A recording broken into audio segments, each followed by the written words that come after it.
The DOJ taking on AT&T. The Justice Department is suing to block the telecommunications giant from acquiring Time Warner, alleging that the $85 billion acquisition would, quote, substantially lessen competition and result in higher prices for consumers and less innovation for millions of Americans. Now, for its part, AT&T CEO Randall Stephenson is vowing to fight the case, insisting the deal is above board. Watch.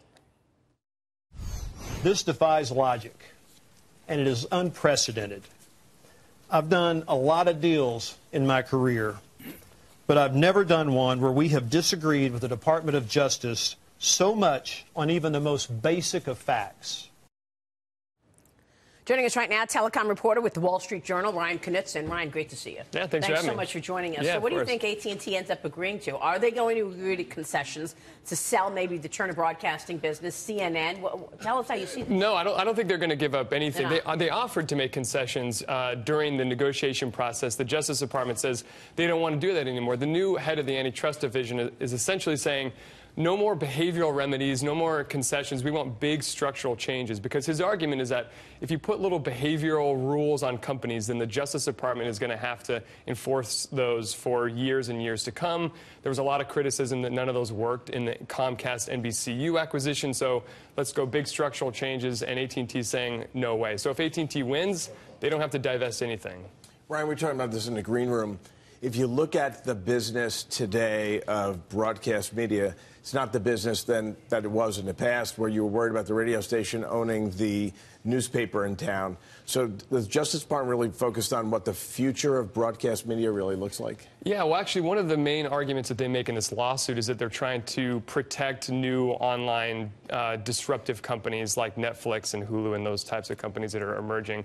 And they say that by owning Time Warner, AT&T and DirecTV will try to protect the linear cable TV bundle that is in decline right now, which is transforming media across the whole landscape. They could really put the squeeze, AT&T could really put the squeeze on a Netflix or even other cable companies or satellite operators for the content that is within Time Warner, with HBO, with TNT, with even CNN. Yeah, exactly. One of the things that the Justice Department is most concerned about is because DirecTV is a national provider, and if it owns this really nice set of content with Time Warner, it could raise the price of that content and then force every single cable competitor in every single market to either raise prices or have a blackout of the Time Warner content, which then would shift all this traffic over to DirecTV so they could win more customers. It sort of changes the normal balance that content companies have when they're negotiating with cable companies. So why are they calling it then a vertical merger? I mean, these are the companies that don't directly compete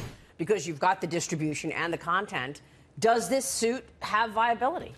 I mean, it's going to be really interesting to see. You know, I'm not a lawyer. I can't put odds on it one way or the other. But the Justice Department does make some arguments that, you know, certainly consumer advocates were making before this deal happens. I don't think that the comments that the president has made against CNN are going to be helpful to the Justice Department in this case, because AT&T is going to probably use those in its defense. I mean, it held its press conference yesterday where it talked about how it was going to fight this deal in a conference room just off the CNN newsroom yesterday. So, I mean, I think that that's a message that's being sent.